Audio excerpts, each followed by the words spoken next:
Hello दोस्तों, आज हम लोग देखेंगे नेक्स्ट चैप्टर नियंत्रण और इसमें जंतु अपने शरीर का किस प्रकार से नियंत्रण करता है उसके बारे में हम लोग अध्ययन करेंगे। जंतुओं में नियंत्रण और समन्वय। संसार के सभी जीव अपने आसपास के होने वाले परिवर्तन के प्रति अनुक्रिया करते हैं। पर्यावरण में प्रत्येक परिवर्तन की अनुक्रिया से एक समुचित गति उत्पन्न होती है। कोई भी गति उस घटना पर निर्भर करती है जो उसे प्रेरित करती है। जैसे हम गर्म वस्तु को छूते हैं तो हमारे हाथ जलने लगते हैं और हम तुरंत इसके प्रति अनुक्रिया करते हैं। जंतु में नियंत्रण या एवं समन्वय। Control and coordination in animal. जंतुओं में नियंत्रण एवं समन्वय तंत्रिका तथा पेशी ऊतक द्वारा किया जाता है। ग्राही रेसिप्रेटर। तंत्रिका कोशिका के विशिष्ट सिरे जो पर्यावरण से सभी सूचनाओं का पता लगाते हैं ग्राही कहलाते हैं। ग्राही के प्रकार। ग्राही के निम्न प्रकार होते हैं। प्रकाश ग्राही दृष्टि के लिए, श्रावण ग्राही सुनने के लिए, रस संवेदी ग्राही स्वाद के लिए, घ्राण ग्राही सूंघने के लिए, स्पर्श ग्राही ऊष्मा को महसूस करने के लिए। ये सभी ग्राही हमारे ज्ञानेंद्रियों में स्थित होते हैं। तंत्रिका ऊतक नर्व्स टिश्यू।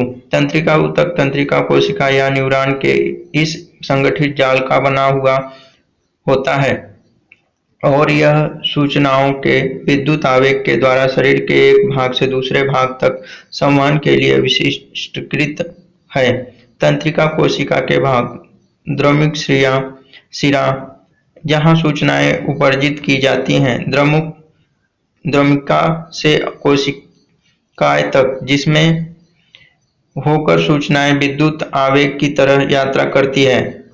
एक्सॉन जहां इस आवेग का परिवर्तन रासायनिक संकेत में किया जाता है जिससे यह आगे संचारित हो सके। तंत्रिकाओं द्वारा सूचनाओं का संचरण। Progression of information through nerves.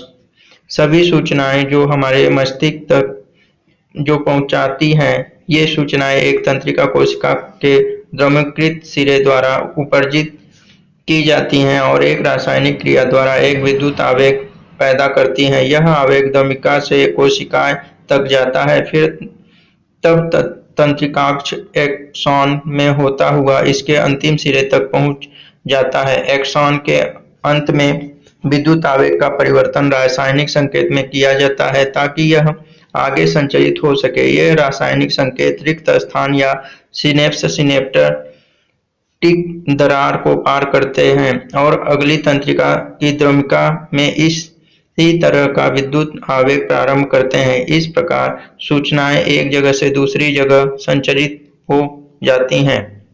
Synapse. दो तंत्रिका कोशिकाओं के बीच में एक रिक्त स्थान पाया जाता है, इसे सिनेप्स कहते हैं। प्रतिवर्ती क्रिया। किसी उद्दीपन के प्रति मस्तिष्क के हस्तक्षेप के बिना अचानक अनुक्रिया प्रतिवर्ती क्रिया कहलाती है। ये क्रिया स्वतः होने वाली क्रिया है जो जीव की इच्छा के बिना ही होती है। उदाहरण, किसी गर्म वस्तु को छूने से जलने पर तुरंत हाथ हटा लेना, खाना देखकर मुंह में पानी आ जाना, सुई चुभाने पर हाथ का हट जाना। प्रतिवर्ती क्रिया का नियंत्रण। सभी प्रतिवर्ती क्रियाएं मेरुरज्जु के द्वारा नियंत्रित होती हैं। ऐच्छिक क्रियाएं। वे सभी क्रियाएं जिस पर हमारा नियंत्रण होता है ऐच्छिक क्रियाएं कहलाती हैं। बोलना, चलना, लिखना। ऐच्छिक क्रियाओं का नियंत्रण। ऐच्छिक क्रियाएं हमारे इच्छा और सोचने से होती हैं, इसलिए इसका नियंत्रण हमारे सोचने वाला भाग अग्र मस्तिष्क के द्वारा होता है। अनैच्छिक क्रिया। वे सभी क्रियाएं जो स्वतः होती रहती हैं जिन पर हमारा कोई नियंत्रण नहीं होता अनैच्छिक क्रिया कहलाता है। हृदय का धड़कना, सांस का लेना, भोजन का पचना अनैच्छिक क्रियाएं हैं। अनैच्छिक क्रियाओं का नियंत्रण। अनैच्छिक क्रियाएं मध्य मस्तिष्क या पश्च मस्तिष्क के द्वारा नियंत्रित होती हैं। प्रतिवर्ती चाप। प्रतिवर्ती क्रियाओं के आगम संकेतों का पता लगाने और निर्गम क्रियाओं के करने के लिए संवेदी तंत्रिका कोशिका और प्रेरित तंत्रिका कोशिका मेरुरज्जु के साथ मिलकर एक पथ का निर्माण करती हैं जिसे प्रतिवर्ती चाप कहते हैं। मस्तिष्क के लिए संदेश। मेरुरज्जु प्रतिसारण तंत्रिका कोशिका, प्रेरक तंत्रिका कोशिका, संवेदी तंत्रिका कोशिका, ग्राही, ऊष्मा दर्द या त्वचा में ग्राही, कार्यकरण भुजा में पेशी। जंतुओं में प्रतिवर्ती चाप एक दक्ष प्रणाली अथवा जंतुओं में प्रतिवर्ती चाप की उपयोगिता। अधिकतर जंतु में प्रतिवर्ती चाप इसलिए विकसित हुआ है क्योंकि इसके मस्तिष्क के सोचने का प्रक्रम बहुत तेज नहीं है। वास्तव में अधिकांश जंतु में सोचने के लिए आवश्यक जटिल न्यूरॉन जाल या तो अल्प हैं या अनुपस्थित होते हैं। अतः यह स्पष्ट है कि वास्तविक विचार प्रक्रम की अनुपस्थिति में प्रतिवर्ती चाप का दक्ष कार्यप्रणाली के रूप में विकास हुआ है।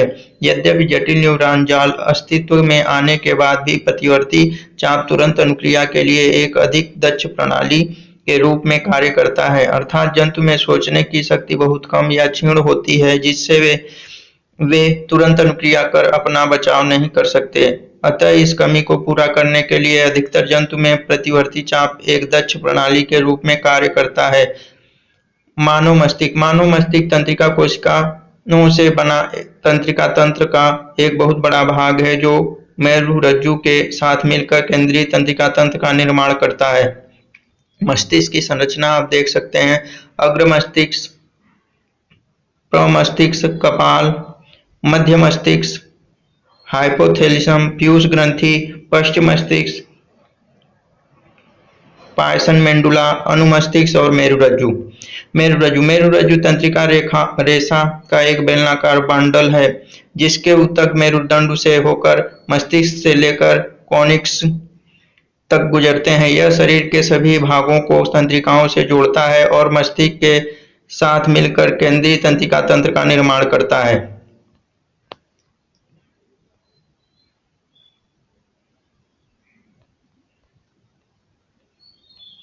कार्य, ये शरीर के सभी भागों से सूचनाएं प्राप्त करते हैं तथा इसका समाकलन करते हैं। यह पेशी तक संदेश भेजते हैं। मस्तिष्क में हमें सोचने की अनुमति तथा सोचने पर आधारित क्रिया करने की अनुमति प्रदान करता है। सभी प्रतिवर्ती क्रियाएं मेरुरज्जु के द्वारा नियंत्रित होती हैं। सभी ऐच्छिक और अनैच्छिक क्रियाएं मस्तिष्क द्वारा नियंत्रित होती हैं।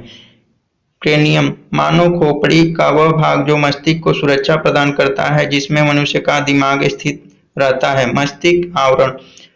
मस्तिष्क आवरण 3 पतली झिल्लियों से बना एक आवरण है जो मानव मस्तिष्क को आंतरिक आघात से सुरक्षा प्रदान करता है। इसके अंदर एक तरल पदार्थ से भरा रहता है जिसे सेरिबम स्पाइनल फ्लूइड कहते हैं। यह मस्तिष्क से मेरुरज्जु तक फैला रहता है।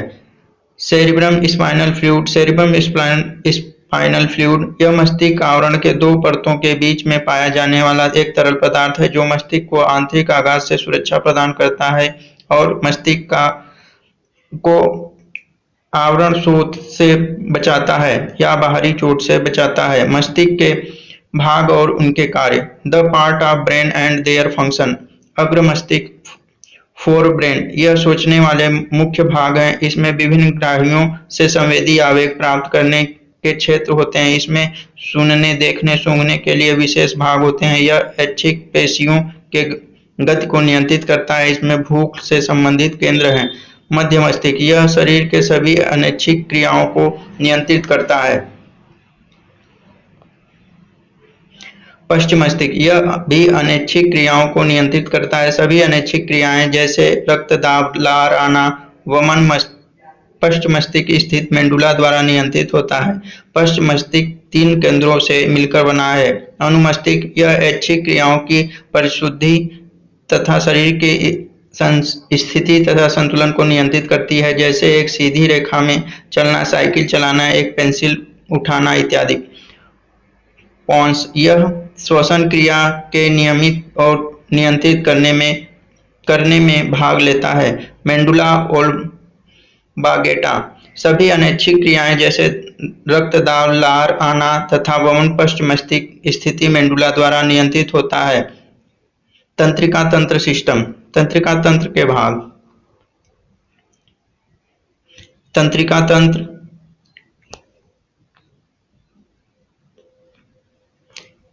नर्व सिस्टम, केंद्रीय तंत्रिका तंत्र, परिधि तंत्रिका तंत्र। केंद्रीय तंत्रिका तंत्र के अंतर्गत मस्तिष्क और मेरुरज्जु। मस्तिष्क में अग्र मस्तिष्क, मध्य मस्तिष्क और पश्च मस्तिष्क। परिधि तंत्रिका तंत्र में स्वायत्त तंत्रिका तंत्र, ऐच्छिक तंत्रिका तंत्र। स्वायत्त तंत्रिका तंत्र के अंतर्गत अनुकंपित तंत्रिका तंत्र और परानुकंपित तंत्रिका तंत्र। ऐच्छिक तंत्रिका तंत्र के अंतर्गत संवेदी तंत्रिका तंत्र और प्रेरक तंत्रिका तंत्र। Thank you. इसके नेक्स्ट भाग को हम लोग अगले लेसन में देखेंगे या अगले पार्ट में देखेंगे। Thank you.